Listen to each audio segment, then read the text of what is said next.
बिस्मिल्लाहिर्रहमानिर्रहीम। मोअज़्ज़िज़ ख़वातीन व हज़रात, अस्सलामु अलैकुम वरहमतुल्लाहि वबरकातुहू। जैसा कि आप सब लोग जानते हैं कि मैं अल्हम्दुलिल्लाह रोज़ एक नए और बेहतरीन रूहानी अमल के साथ आप लोगों की खिदमत में हाज़िर होता हूँ। तो उसी अमल को मद्देनज़र रखते हुए आज फिर एक बेहतरीन अमल के साथ हाज़िर हुआ हूँ। इस अमल के हसूल से पहले आप सब लोगों से दरख्वास्त है कि अपने चैनल दीपे रूहानी अमलियात को लाइक, सब्सक्राइब और शेयर करना मत भूलिएगा, ताकि मेरी अपलोड होने वाली डेली रूटीन की हर नई वीडियो बआसानी आप तमाम लोगों तक पहुंच सके। तो आज का अमल जो है वो ये है कि वो हजरात जिनके दांत में दर्द रहती है, दाढ़ में दर्द रहती है, मुंह स्वेल हो जाता है, कोई चीज़ खाई नहीं जाती, दांतों में ठंडा गर्म लगता है, ऐसे तमाम दांतों के अमराज के लिए ये नक्श आज आपकी खिदमत में हाजिर करने जा रहा हूँ। तो आइए चलिए वक्त को ज़ाया किए बगैर इस नक्श के अमल को आपके सामने हाजिर करते हैं। आपने करना क्या है कि इस तरीके से आपने एक बॉक्स बनाना है और इस बॉक्स के अंदर आपने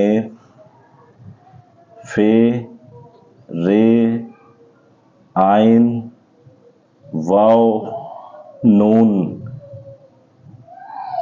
गाइन, रे, काफ, शीन, दाल, ये लिखना है। ये मैं आपको एक दफ़ा दिखा देता हूँ इस तरीके से।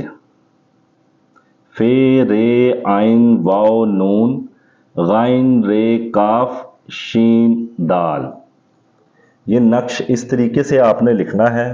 और इस नक्श को जिस जगह पे, जिस दांत में, जिस दाढ़ में आपकी दर्द है, इस तरह फोल्ड करके आपने इसको अपनी उस दांत के, उस दाढ़ के अंदर रख लेना है, दांतों से चबा लेना है ज़ोर से। 4 से 5 सेकंड रखने के बाद आपने इसको निकालना है और जिस राइट साइड पे दर्द है या ऊपर है या नीचे है तो इसको इस तरीके से मलना है। अगर लेफ्ट साइड पे है तो इसको इस तरीके से मलकर आपने दरवाजे से अपने बाहर फेंक देना है। और शहादत की उंगली से आपने अपनी अल्लाह अल्लाह अल्लाह लिखना है 3 दफ़ा। इंशाअल्लाह उल अज़ीज़ मेरे अल्लाह करीम जल्ला जलालहू के करम से ये दर्द जाता रहेगा और इंशाअल्लाह शिफा याबी मिलेगी। तो इस अमल के साथ मुझे आज इजाज़त दीजिए। अपने दीपे रूहानी अमलियात चैनल को लाइक, सब्सक्राइब करना मत भूलिएगा। इंशाअल्लाह उल अज़ीज़ कल फिर एक नए और बेहतरीन आज़मूदा अमल के साथ आपकी खिदमत में हाजिर हूँगा। अस्सलामु अलैकुम वरहमतुल्लाहि वबरकातुहू।